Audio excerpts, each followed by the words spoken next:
Hi అండి, నమస్తే. Welcome to the kitchen. ఈరోజు వీడియోలో క్యాలీఫ్లవర్తో చాలా ఈజీగా పికిల్ని ఎలా పెట్టుకోవాలో చూపించబోతున్నానండి. నిమ్మకాయ యూస్ చేస్తూ ఈ పచ్చడిని ఎలా పెట్టుకోవాలో చూపించబోతున్నానండి. చాలా టేస్టీగా ఉంటుంది. డెఫినెట్గా ట్రై చేయాల్సిన రెసిపీ. ఎందుకంటే ఎవరైనా సరే ఈజీగా పెట్టేయచ్చు ఈ పచ్చడిని. మరి లేట్ చేయకుండా వీడియోలోకి వెళ్ళిపోదాం రండి. క్యాలీఫ్లవర్ పచ్చడి చేసుకోవడం కోసం స్టవ్ మీద గిన్నె పెట్టుకుని అందులో నీళ్లు పోసుకుని ఇలా మరుగుతున్నప్పుడు ఇందులోకి మనం క్లీన్ చేసుకుని ముక్కలుగా కట్ చేసుకున్న క్యాలీఫ్లవర్ని వేసేసేయండి. ఇందులోనే కొంచెం ఉప్పు కూడా వేసేసి జస్ట్ ఒక పొంగు రానిచ్చి స్టవ్ ఆఫ్ చేసేయండి. ఈ క్యాలీఫ్లవర్ ముక్కల్ని నీళ్లు లేకుండా తీసుకుని పొడి క్లాత్ మీద వేసుకోండి. ఈ ముక్కలకి తడి లేకుండా క్లాత్తో నీట్గా తుడిచేసి ఎండలో కానీ ఫ్యాన్ కింద కానీ అస్సలు చుక్క తడి లేకుండా ఆరబెట్టుకోవాలి. ఈలోపు స్టవ్ మీద ప్యాన్ పెట్టుకుని అందులోకి 2 టేబుల్ స్పూన్ ఆవాలు, 1/2 టీ స్పూన్ మెంతులు, 1/2 టీ స్పూన్ దాకా జీలకర్ర, వీటిని లో ఫ్లేమ్లో నిదానంగా వేయించుకోవాలి. దినుసులు మాడిపోకుండా దోరగా వేయించుకొని స్టవ్ ఆఫ్ చేసి పక్కకి దించుకోండి. పూర్తిగా చల్లారనివ్వండి. చల్లారాక మిక్సీ జార్లోకి తీసుకొని ఈ విధంగా ఫైన్గా పౌడర్లా గ్రైండ్ చేసుకోవాలి. ఎంత వీలైతే అంత మెత్తగా గ్రైండ్ చేయండి. అస్సలు బరకగా కాకుండా గ్రైండ్ చేసుకోవాలి. ఇలా గ్రైండ్ చేసిన పొడిని పక్కన పెట్టుకోండి. ఇప్పుడు క్యాలీఫ్లవర్ ముక్కల్ని చూద్దాం. ఇలా పొడి పొడిగా చక్కగా డ్రై అయిపోవాలండి. ఈ ముక్కలన్నిటినీ కూడా ఒక బౌల్లోకి తీసుకోవాలి. గాజు బౌల్ కానీ లేదా ప్లాస్టిక్ బౌల్ కానీ తీసుకోండి. ఎందుకంటే పచ్చడిని ఒక రోజంతా ఊరబెడతాం కాబట్టి. స్టీల్ గిన్నె మాత్రం యూస్ చేయవద్దు. నెక్స్ట్ ఈ క్యాలీఫ్లవర్ ముక్కల్లోకి 3/4 కప్పు దాకా కారం వేసుకోవాలి. నెక్స్ట్ ఇందులోకి 3 లేదా 4 టేబుల్ స్పూన్ల దాకా సాల్ట్ వేసుకోవాలి. సాల్ట్ని కొంచెం తగ్గించి వేసుకోండి.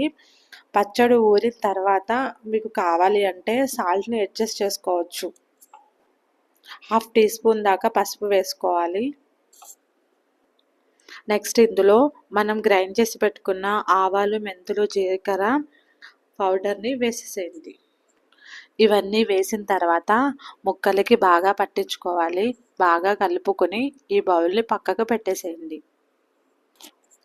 ఇప్పుడు స్టవ్ మీద కళాయి పెట్టుకొని అందులోకి 3/4 కప్పు దాకా ఆయిల్ వేసుకోండి. ఆయిల్ అనేది హీట్ అయిన తర్వాత ఇందులోకి మనం 2 టేబుల్ స్పూన్ల దాకా తాలింపు గింజల్ని వేసుకోండి.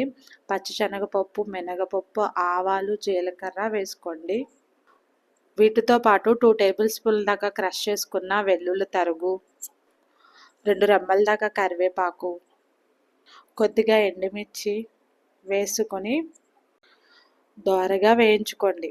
తాలింపు మాడిపోకుండా చూసుకోండి, లేదంటే చేదు వస్తుంది.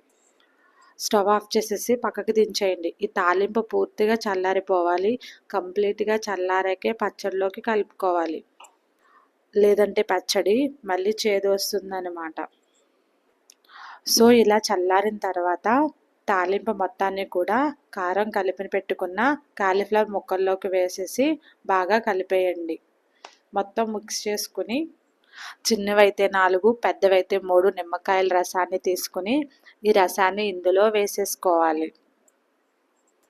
ఇక్కడ నిమ్మరసం అనేది కంపల్సరీగా పచ్చడి పూర్తిగా చల్లారిన తర్వాతే కలుపుకోవాలండి.